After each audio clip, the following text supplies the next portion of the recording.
Staying out of trouble takes a lot of energy, takes a lot of focus.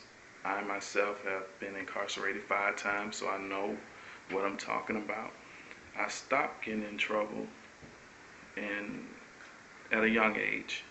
I only did, I used to get in trouble from in my teens, like from 15 to 19.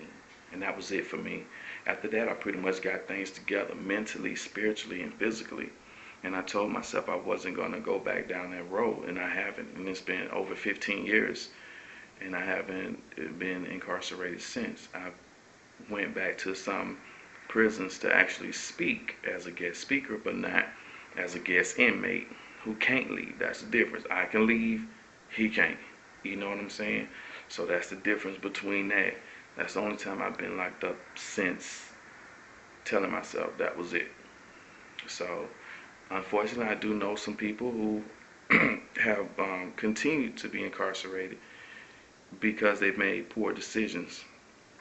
And in doing so, you put your freedom at risk.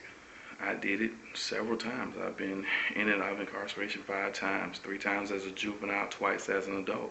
And it took a lot of knowing who I am to pull away from that lifestyle. It is a vicious cycle. Recidivism is something that just pulls you in. No matter where you go, doors are closed as a convicted felon. And I want to say that you have to know who you are and have some belief in a higher power. I don't care if you call God Jehovah, Allah, Mike, Elroy, whatever you call him, call him.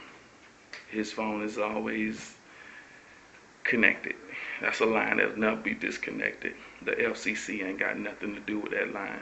I'm telling you right now, if you call on God, then you calling on something that mankind has nothing to do with as far as control. You know, I feel like Jesus Christ is my Lord and Savior, so that's what I believe in. And I don't impose my belief on other people.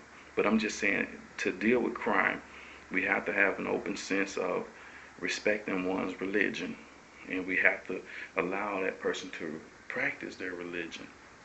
As long as they're not violating the law, you know, if your religion allows you to sacrifice a goat, then, you know, talk with the goat family or the goat owner.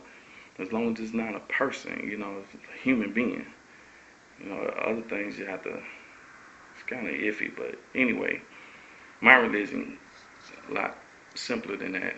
I have to sacrifice time and get to know God on a personal level. So, you know, I pray, and I don't attend church all the time. I ain't even gonna stand here and tell you, oh yeah, I go to church every Sunday faithfully, and no, I don't. I really don't. However, you know, there's been plenty of times in my life where I went to church faithfully every worship service.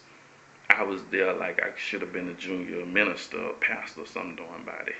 At least the usher. You know, they be dead serious, them white gloves on. How in the world they keep, shout out to Clorox, because they keep those white gloves clean. That should have been in the Fresh So Clean, Fresh So Clean video with Outkast. Ushers coming down and money dirty too, but that money don't do nothing on them white gloves though. Don't even leave a stain. That is something. Judgment Day, that's gonna be one of the things I ask. How was the ushers able to keep those white gloves so white?